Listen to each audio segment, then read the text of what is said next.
ଯେତେବେଳେ ଆପଣଙ୍କ ପାଖରେ କିଛି କାମ ଥିବ ଏମାନେ ଆପଣଙ୍କ ପାଖରେ ବହୁତ ନିରୀହ ଓ ଭଲ ହେବାକୁ ଚେଷ୍ଟା କରିବେ। ଏମାନେ ସବୁବେଳେ ଦେଖେଇ ହେବାକୁ ପସନ୍ଦ କରନ୍ତି।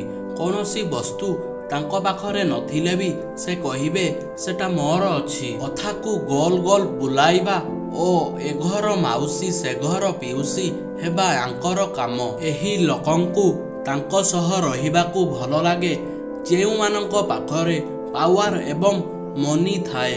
ଏମାନଙ୍କ ପାଇଁ ବନ୍ଧୁତା କିଛି ମାଇନା ରଖେନା। ମିଛ ପ୍ରତିଶ୍ରୁତି ଓ ପଣ ଦେବାରେ ଏମାନଙ୍କ ଠାରୁ କେହି ଜିତି ପାରିବେନି। ଟିକେ ଟିକେ କଥାରେ ପଣ ନେବା ଏମାନଙ୍କର ଅଭ୍ୟାସ।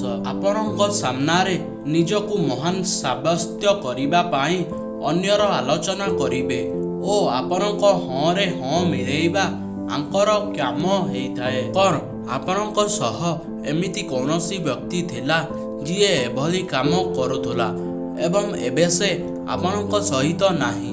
କମେଣ୍ଟ କରି ନିଶ୍ଚିନ୍ତ ଜଣାନ୍ତୁ। ଭିଡ଼ିଓ ଭଲ ଲାଗିଲା ତ ଲାଇକ୍ କରନ୍ତୁ, କମେଣ୍ଟ କରନ୍ତୁ, ସେୟାର କରନ୍ତୁ ଏବଂ ଏଭଳି ପୋଷ୍ଟ ପ୍ରତିଦିନ ଦେଖିବା ପାଇଁ ଆମ ଚ୍ୟାନେଲକୁ ଏବେ ହିଁ ସବସ୍କ୍ରାଇବ୍ କରନ୍ତୁ।